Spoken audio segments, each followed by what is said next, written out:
So ఆగస్టులో మనకి మొదటిసారిగా DRA. Vizianagaram police commissioner Shankhabhadra Bagchi crime police station ను తనిఖీ చేశారు. స్టేషన్ పరిసరాలను పరిశీలించి మరుగుదొడ్లు పరిశుభ్రంగా ఉండాలని, మొక్కలు నాటి ఆవరణాలను అందంగా ఉంచాలన్నారు. సిబ్బంది విధులు సమీక్షించి సమస్యలు తెలుసుకున్న సిపి అవసరమైన ఆదేశాలు జారీ చేశారు. ఏసీపీ, క్రైమ్ అధికారులు, సిబ్బంది హాజరుగా ఉన్నారు.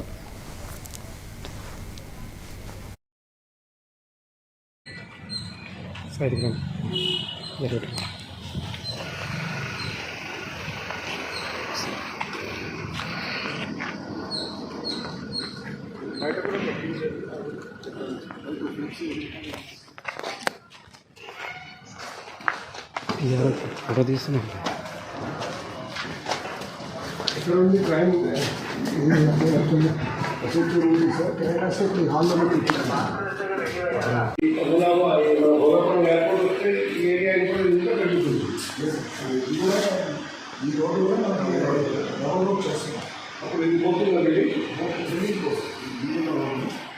ట్రాఫిక్ అంతా ఇంకా అయిపోతుంది. ఇప్పుడు కూడా 2 గేట్స్ ఉన్నాయి.